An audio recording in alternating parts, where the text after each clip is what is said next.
जीवन का उद्देश्य भगवत प्राप्ति, और भगवत प्राप्ति का जब लक्ष्य बना लोगे तो अपने आप चलने लगोगे। लक्ष्य में बड़ी भारी ताकत होती है। जब हमारा लक्ष्य बन जाता है कि हमको ऐसे चलना है, हमको अमुक जगह पहुंचना है, तो हम में पावर आ जाता है। लक्ष्य में पावर है। प्रिया प्रीतम की प्राप्ति करनी है, भगवत प्राप्ति करनी है, तो यही तुम्हें धर्म से चलना सिखा देगा। जब हमारा लक्ष्य भोग होते हैं और हम भक्ति करते हैं तो नाटक बन जाती है, और जब हम भोगों में होते हैं और लक्ष्य भक्ति होती है तो हमारी वही भक्ति प्रकाशित हो जाती है। हमारी बात को समझना। चक्रवर्ती सम्राट महाराज अम्बरीश समस्त भोगों के बीच में रहते हुए भगवान की अनन्य भक्ति के द्वारा ऐसे रिझा लिया कि सुदर्शन चक्र उनकी सुरक्षा में रहता था। अंगरक्षक के रूप में सुदर्शन भगवान स्वयं रहते थे।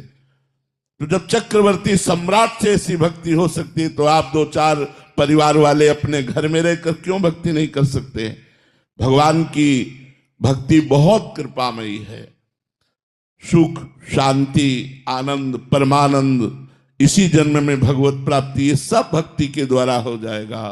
बस हमको चाहिए कि हम लगे रहें भगवान के चरणों में, नाम जप करते रहें, सदग्रंथों का पाठ करते रहें, संत जनों की वाणी सुनते रहें, अवसर मिले तो परोपकार कर दें। इसी से हमारे धर्म का पालन होगा और लक्ष्य दृढ़ हो जाने पर हमें भगवत प्राप्ति निश्चित होगी। हमारा लक्ष्य हो जाए कि मानव जीवन व्यर्थ नहीं जाने देंगे, इसी जन्म में हम भगवत प्राप्ति करेंगे। कुछ भी हो जाए, हम 100 बार गिरे, 1000 बार गिरे, तो भी हमारा जिद्दी स्वभाव यही कहेगा, मैं परास्त नहीं होऊंगा, मैं आगे बढ़ूंगा, मैं भगवान की शरण तक जाऊंगा, तो निश्चित भगवान की प्राप्ति हो जाएगी। इसमें बिल्कुल निराशा नहीं आनी चाहिए। हमारा लक्ष्य भगवत प्राप्ति बन जाए तो लक्ष्य में इतनी ताकत है कि धर्म से चलने के लिए हमको सशक्त कर देगा, मजबूत कर देगा।